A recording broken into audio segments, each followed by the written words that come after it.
ساتھ میں ہوتے کہ تاکہ باجماعت نماز پڑھوائیں.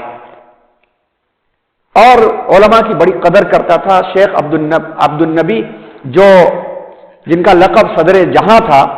انتہائی اہتمام کرتا، انتہائی تعظیم کرتا.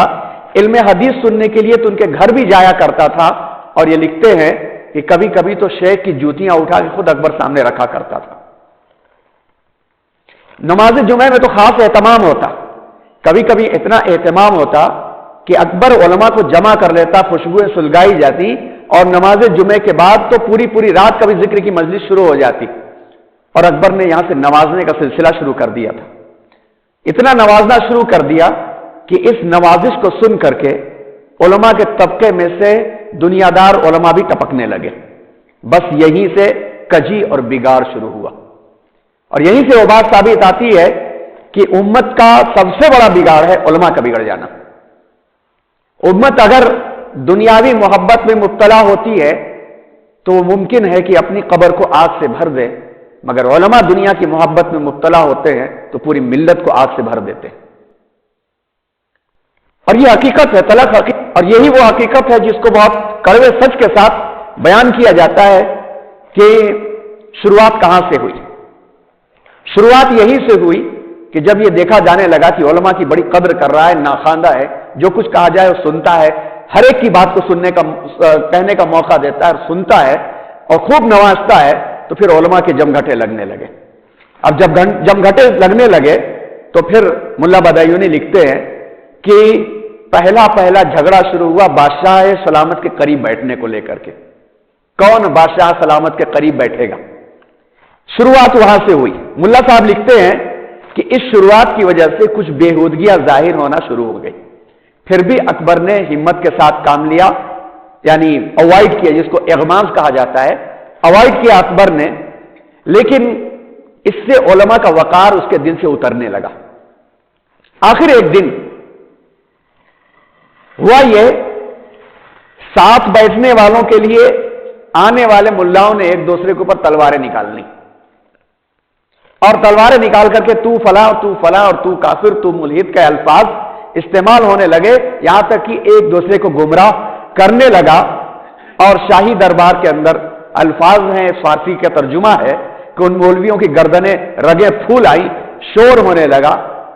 سخت ہلڑ مچ گیا. اور بادشاہ سلامت کو یوں ناگواری ہوئی کہ برخاطر اشرف گراں آمد ملا عبد القادر کو بادشاہ نے حکم دیا کہ آئندہ یہ کوئی ہماری مجلس میں آنے نہیں پائیے، بھگا دو سب کو. یہ تھا دوسرا قدم. اس دوسرے قدم میں یہ بات رہی کہ پہلے تو عزت گیری، دوسرا علماء کو بھگایا گیا. اور ان کے بھگانے کے بعد اس دربار کے اندر کچھ علماء ایسے آ گئے جنہوں نے اپنی نشست کو اور بادشاہ سلامت کو خوش رکھنے کی خاطر ایسی تعویلات کی کہ جن تعویلات سے اکبر گمراہی کے راستے پر چل پڑا. تعویلات کے اندر ملا عبداللہ سلطان پوری نام کے ایک عالم تھے جن کا عہدہ مخدوم الملک تھا، بادشاہ سلامت کے قریب تھے. انہوں نے صرف اس لیے ایک فتویٰ دیا کہ مجھے حج پر مجھے کوئی نہ کہہ دے کہ آپ کو بھی حج پر جانا فرض ہے، حج کا فتویٰ ہی ساقط کر دیا انہوں نے. اور زکوٰۃ کے متعلق بھی مشہور کر دیا کہ ٹیکس دینا ہی بس کافی ہے، اور چھپائے رہے، ذلیل ہوتے رہے. جب ان کا انتقال ہوا تو بادشاہ نے حکم دیا کہ لاہور میں ان کا جو مکان ہے اس کی تلاشی لی جائے. اور تاریخ کی حقیقت ہے کہ اتنے خزانے اور دفینے ظاہر ہوئے کہ ان خزانوں کے تالوں کو وہم کی کنجیوں سے بھی کھولنا ممکن نہیں تھا. اتنا دفن کیا گیا تھا، اتنا سامان تھا، مر گئے وہ. دوسرے میاں تھے عبد النبی نام کے، اور جب ان کو بھی عہدہ ملا تو اتنے بڑے رشوت خور یہ ہو گئے کہ ملا بدایونی لکھتے ہیں ممکن ہے کہ انہوں نے غلو سے کام لیا ہو، لیکن تاریخی حقیقت ہے، ہم انکار نہیں کر سکتے، لکھا ہوا ہے. اور چونکہ علماء ہند کا شاندار ماضی اس کتاب میں بھی ہے، اس لیے ہم اس کا حوالہ دیتے ہوئے آگے بڑھ رہے ہیں. انہوں نے لکھا ہے کہ رشوت کا معاملہ یہ ہو گیا ہے کہ بھنگی صفائی کرنے والے تک بھی رشوت دے کے اپنا کام ان سے نکلوا لیا کرتے تھے. اور ملا سلطان پوری اور ملا عبد النبی کے درمیان میں آپس کی رقابت ایسی چلنے لگی کہ اسی حوالے کے ساتھ یہ بات ہے کہ ایک دوسرے کے خلاف کتابیں لکھنے لگے. اور کتابیں لکھنے لگے اور ایک صاحب فرمانے لگے کہ اس کے پیچھے نماز جائز نہیں ہے، دوسرے کہنے لگے اس کے پیچھے نماز جائز نہیں ہے، ایک نے دلیل دیا کہ چونکہ اس کو پائل سے اس لیے اس کے پیچھے نماز جائز نہیں ہے، اس کو بواسیر ہے اس لیے اس کے پیچھے نماز نہیں ہوتی، دوسرے نے کہا کہ چونکہ اس کے باپ نے اس کو بھگا دیا تھا، آنکھ کر دیا تھا، اس لیے اس کے پیچھے نماز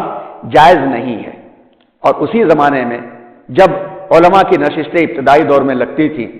تو اکبر کے دربار میں رازی کا تذکرہ ہوتا تھا، غزالی کا تذکرہ ہوتا تھا، بڑوں بڑوں کا تذکرہ ہوتا تھا، اور مورخین لکھتے ہیں کہ اکبر اپنے زمانے کے علماء کو، اپنے وقت کے علماء کو، موجودہ وقت کے علماء کو رازی اور غزالی سے بہتر تصور کرتا تھا، لیکن جب علماء کے چھچھورے پن کی وجہ سے اکبر کے دل سے علماء کا وقار اور معیار نکلا، اترا، تو غزالی اور رازی کا بھی وقار اتر گیا۔ ظاہر سی بات ہے کہ جو علماء وقت اس کی نظر میں رازی اور غزالی کے برابر تھے، جب ان کے گھروں سے اتنا بڑا بڑا مال و دولت نکلنے لگا تو اس کے ذہن میں یہی بات سما گئی کہ علماء کا کردار ہی ایسا ہے۔ یہ حالت ہو گئی، اور اس کے بعد آخر میں چل کر کے حالت یہ ہوئی کہ ایک عالم اور شامل ہو گئے، اور وہ تھے ملا مبارک صاحب ناگوری جو ہیں۔ یہ جب شامل ہوئے، ان کا حال یہ تھا کہ بڑے ماہر تھے، ہر فن کی کتابیں ان کو زبانی آتی، اور فلسفے کے، منطق کے اتنے ماہر تھے کہ کوئی ٹک نہیں سکتا تھا۔ اس مہارت کی بنیاد پر جب انہوں نے ٹکراؤ لینا شروع کیا تو علماء کے طبقوں میں آپس میں ان کا کلیش ہوا ہوگا، اور کہیں ان کو تکلیف پہنچی ہو گئی، تو یہ اپنے اور اپنے دونوں بیٹوں فضل اور فیضی کو لے کر کے اکبر کے دربار میں شامل ہو گئے، اور اکبر کے دربار میں شامل ہونے کے بعد انہوں نے آپس کی جو ناچاکی تھی اس کا بدلہ پورے اسلام سے ہی لے لیا، اور اس طرح سے لیا کہ اکبر کو ایسے راستے پر ڈال دیا کہ دین الہی اور کبانی اور مجتہد مطلق اپنے آپ کو قرار دینے لگا۔ یا یہ اصل بات تھی اور یہی چیز تھی جس کی وجہ سے ایک ناخواندہ شخص اتنا بڑا کردار ادا کر گیا کہ گویا آج کے زمانے کے اندر اگر اللہ تبارک و تعالیٰ نے شیخ احمد سرہندی رحمۃ اللہ علیہ کو نہ بھیجا ہوتا تو ہندوستان سے آج سے 500 سال پہلے اسلام کا نام و نشان بالکل مٹ چکا ہوتا، ایک لفظ کو اسلام کا نام لینے والا نہ ہوتا۔ اسی لیے علامہ اقبال نے شیخ احمد سرہندی رحمۃ اللہ علیہ کے بارے میں لکھا ہے کہ وہ ہند میں سرمایہ ملت کا نگہبان، اللہ نے بر وقت کیا جس کو خبردار۔ اب یہ بیک گراؤنڈ کے بعد حضرت مجدد الفسانی رحمۃ اللہ علیہ کے کردار کو ہم اپنے سامنے رکھیں کہ کیوں ان کو مجدد الفسانی کہا جاتا ہے۔ جیسا کہ پچھلی کلاس کے اندر آپ کے سامنے بات کہی گئی کہ مجدد کس کو کہتے ہیں، الفسانی سے کیا کنیکشن اور تعلق ہے۔ آئیے اسی لفظ سے آگے بات بڑھاتے ہیں۔ حضور اکرم صلی اللہ علیہ وسلم نے ایک صحیح حدیث میں فرمایا ہے کہ ہر 1000 سال کے بعد اللہ تبارک و تعالیٰ اپنے بندوں میں سے کسی ایک ایسے مجتہد کو اور مجدد کو کھڑا کرے گا جو دین میں آنے والی کمیوں اور غلطیوں کو نکال کر کے دین کو صاف و شفاف کر کے عوام کے سامنے پیش کرے گا۔ جس وقت حضور اکرم صلی اللہ علیہ وسلم کی دنیا سے رخصت ہونے کے بعد کا 1000 سال گزرا، اسی زمانے میں ہندوستان جو اس وقت دیکھا جائے تو فکری طور پر اور پولیٹیکل طور پر پوری دنیا کے اندر ایک بڑا مقام تیار کر چکا تھا۔ 15ویں اور 17ویں صدی کے اندر ہم یہ دیکھتے ہیں کہ عالم اسلام کی جو حکومتیں تھیں ان حکومتوں میں سب سے مضبوط حکومت عثمانی حکومت تھی، جیسا کہ پچھلے کلاس کے اندر بورڈ پر سمجھایا گیا۔ یہ بھی کمزور ہوتی چلی جا رہی تھی اور عثمانی حکومت ترک بیمار کی طرف جا رہی تھی۔ دنیا کے کسی بھی حصے کے اندر مسلمانوں کی وہ طاقت بچی نہیں تھی، اندلس خالی ہو چکا تھا، بغداد ایک دم کمزور ہو کر کے سمٹ کر کے رہ چکا تھا، ہندوستان کے اندر ہی حکومت جو ہے مضبوط اور طاقتور بن رہی تھی۔ گویا یہاں سے جو پیغام نکلتا اور جاتا وہ سارے عالم میں جاتا۔ ایسے عالم کے اندر ہندوستان کے اندر فکری طور میں اسلام کے اندر خرافات داخل ہو رہی تھی، اور خرافات اس قدر داخل ہو چکی تھی کہ دین نیا ایک بننے کے لیے تیار ہو چکا تھا۔ ایک نئے شخص نے اپنے آپ کو مجتہد قرار دینے کے قریب کر لیا تھا، نئی شریعت لکھی جانے کے قریب ہو چکی تھی۔ ایسے وقت میں اللہ کے ایک بندے کھڑے ہوئے اور اللہ کے دین کو صاف و شفاف کر کے عوام کے سامنے پیش کیا، تو چونکہ ان کا زمانہ حضور اکرم صلی اللہ علیہ وسلم کے دنیا سے رخصت ہونے کے بعد 1000 سال کے بعد ہوا تھا، اسی لیے 1000 سال کے بعد ان کے کارنامے کو تجدیدی رینوویشن کا کارنامہ کہا جاتا ہے، اور اسی وجہ سے ان کا لقب مجدد الف ثانی کہا جاتا ہے۔ یعنی وہ شخصیت جو 1000 ہجری کا سال گزرنے کے بعد انہوں نے دین کی تجدید کیا، اسی لیے ان کو مجدد الف ثانی کہا جاتا ہے۔ اور یہ لقب اتنا مشہور ہوا کہ شیخ احمد سرہندی نام دب گیا ان کا، اور ان کا ٹائٹل مشہور ہوا، تو مجدد الف ثانی کے نام سے ہی ہر طبقے کے لوگ یاد رکھتے ہیں، چاہے تصوف کے میدان کے ہوں، چاہے وہ تحریک کے میدان کے ہوں، چاہے وہ تعلیم کے میدان کے ہوں، کیونکہ ان کے 3 بڑے کردار تھے، اور ان تینوں بڑے کردار کو لے کر کے لوگوں میں یہ اختلاف موجود رہا کہ مجدد کون سے کردار کی وجہ سے یہ کہے جاتے ہیں۔ آئیے انہی کرداروں کو دیکھتے ہوئے آگے بڑھتے ہیں، اور ان کے کردار کے بارے میں بعد کے تمام ایکسپرٹس نے، پرسنالٹیز نے، ہیروز آف اسلام نے ان کے بارے میں لکھا ہے، چاہے وہ امام الہند مولانا ابوالکلام آزاد ہوں، چاہے علامہ اقبال ہوں، چاہے سید ابوالعلا مودودی ہوں، چاہے مولانا علی میاں ندوی ہوں، چاہے اس کے پہلے کی شخصیات ہو رحمہم اللہ اجمعین، سب نے ان کے کردار کو سراہا ہے اور سب نے لکھا ہے۔ اور انہی کے کردار کی وجہ سے آگے چل کر کے جب اگلے لیکچر کے اندر بات آئے گی کہ ہندوستان کے اندر نئی طاقت نے جب جنم لیا اور سامراجی قوت کے تحت انگریزوں کا عروج جب شروع ہوا اور علماء میدان میں آئے، اور سب سے پہلے علماء نے جب اس محاذ کو سنبھالا تو شاہ ولی اللہ محدث دہلوی رحمۃ اللہ علیہ، شاہ عبدالعزیز محدث دہلوی رحمۃ اللہ علیہ، ان حضرات نے جو 1803 اور 1835 کے درمیان میں کردار ادا کیا تھا، اس کردار کی تہ میں شیخ احمد سرہندی یعنی مجدد الف ثانی کا ہی کردار چل رہا تھا۔ آئیے دیکھتے ہوئے آگے پڑھتے ہیں۔ ایک بات یہ ہمیشہ یاد رکھنا چاہیے، جو میسج آج کے سے جوڑ کر کے بھی ہمیں اس کی ہمت افزائی کرتا ہے، اور آج کے حالات کو جوڑ کر کے ہمیں دیکھتے ہوئے چلنا چاہیے کہ ستیزہ کار رہا ہے ازل سے تائم روز، چراغ مصطفی سے شرار بولہبی، یعنی یہ مزاج اللہ کے نظام کا، گویا اس طرح سے کہا جائے ورلڈ ہسٹری کا سسٹم ہی ایسا رہا ہے، حضرت آدم علیہ السلام سے لے کر قیامت تک یہ سسٹم رہے گا کہ حابیل اور قابیل کی لڑائیاں بھی رہی ہیں، موسیٰ اور فرعون بھی رہے ہیں، ابراہیم اور نمرود بھی رہے ہیں، حضور اور ابو جہل اور ابو لہب بھی رہے ہیں۔ ہر دور کے اندر یہ کردار رہا ہے، آج بھی یہ کردار ہے، جس کا مطلب یہ ہے کہ اگر سچائی کے مقابلے میں، یہ میسج ذہن پر زور ڈال کر کے دل میں اتار کر کے سنیے کہ سچائی کے مقابلے میں، امن کے مقابلے میں، عدل کے مقابلے میں ظالم بہت مضبوط ہے، تو اس کا مطلب ہے کہ اس وقت کوئی نہ کوئی ایسی طاقت ہے جو طاقت اپنے آپ کو سمجھ نہیں پا رہی ہے، کیونکہ یہ ممکن ہی نہیں ہے کہ ظالم دندناتا پھرے اور اللہ تعالیٰ نے اس کے مقابلے کے لیے کوئی طاقت اللہ نے نہ دیا۔ طاقت 2 طرح کی ہوتی ہے، ایک وہ طاقت جس کو ہم یہ دیکھتے ہیں کہ مجدد الف ثانی ہو گئے، اس کے پیچھے جاتے ہیں تو احمد ابن حنبل ہو گئے، ابن تیمیہ ہو گئے، کہ تنہا انہوں نے ٹکر لے لیا، ایک تو وہ کہلاتی ہے طاقت۔ دوسری وہ طاقت کی تنہا اگر طاقت وہ نہ ہو تو اجتماعیت مل جاتی ہے، اور ایک مرتبہ اجتماعیت مل جاتی ہے تو وہ بھی ایک طاقت بن جاتی ہے۔ ان دونوں میں سے کوئی نہ کوئی کردار اس دور میں بھی موجود ہے، اور اس کردار کو نمایاں کرنے کے لیے، قابل عمل بنانے کے لیے، اس پوٹینشیلٹی کو ریالٹی میں لانے کے لیے حضرت جبریل امین نہیں آئیں گے، ہمیں خود سمجھنا پڑے گا۔ تو علامہ اقبال کا یہ شعر ہم کو سمجھا رہا ہے کہ ہمیشہ سے لے کر کے آج تک چراغ مصطفی حضور اکرم صلی اللہ علیہ وسلم کا جو پیغام تھا، اسے ٹکراؤ ابو لہب کا شر ضرور کرتا رہے گا، اور اس زمانے میں بھی ہوا کہ 15ویں اور 16ویں صدی میں عمومی حالات جو ہمارے سامنے آئے، ایک تو یونانی فلسفی کا رجحان بڑھتا چلا گیا، دوسرا یہ کہ ایران میں صفوی حکومت قائم ہو کر کے ایران کا جو اسٹیٹ ریلیجن قرار دیا گیا، وہ شیعہ مذہب قرار دیا گیا، اس کے خیالات بھی اپنی جگہ پر بہت تیزی کے ساتھ آنے لگے۔ تیسرا یہ کہ انہی ماحول کے اندر ایک نقطوی فرقہ پیدا ہو چکا تھا۔ نقطوی فرقہ کا خیال یہ تھا کہ 1000 سال گزر گئے، یعنی اب 1000 سال گزرنے کے بعد اب نبوت کا کام عجم سے شروع ہوگا، قیادت کا کام عجم سے شروع ہوگا، اور اس فرقے کے خیالات میں یہ خیالات پائے جاتے تھے کہ عرب میں اب تک انبیاء آئے، اب انبیاء آئیں گے تو عجم سے آئیں گے، لہذا اس کردار نے بھی عوام کے ذہنوں کے اندر اس طرح کی خرافات کو جنم دینا شروع کیا، اور اسی میں سے محمود حسن خانی نام کے ایک شخص تھے جنہوں نے اس کردار کو آگے بڑھایا، اور ان کے شاگردوں میں سے